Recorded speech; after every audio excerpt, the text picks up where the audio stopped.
राज्यभरात उद्या ठाकरेंच्या शिवसेनेचं सरकारविरोधात जनआक्रोश आंदोलन। भ्रष्ट मंत्र्यांमुळे राज्याची बदनामी होत असल्याचा आरोप। मुंबईतील आंदोलनात उद्धव ठाकरे स्वतः सहभागी होणार। विधानसभेवेळी 160 जागा जिंकून देण्याची ऑफर होती। शरद पवारांचा मोठा दावा, तर पवारांनी आधीच याबाबत तक्रार का दिली नाही, हा राहुल गांधींच्या भेटीचा परिणाम दिसतोय। फडणवीसांची खोचक टीका।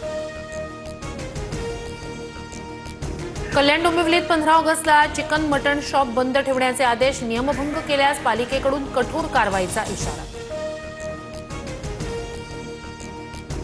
नागपूर पुणे वंदे भारत रेल्वेला मोदींकडून हिरवा झेंडा। कार्यक्रमाला मुख्यमंत्री फडणवीस आणि नितीन गडकरींची हजेरी।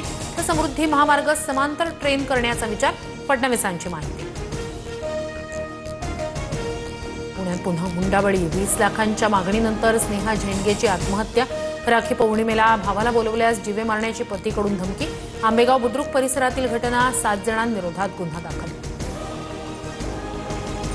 रुपाली चाकणकर नको तिथे लुडबुड करतात। पुण्यात हुंडाबळीच्या घटनेनंतर या बाई एका शब्दानंही बोलल्या नाहीत। स्नेहा झेंडगे आत्महत्या प्रकरणावरून सुषमा अंधारेंची चाकणकरांवर टीका।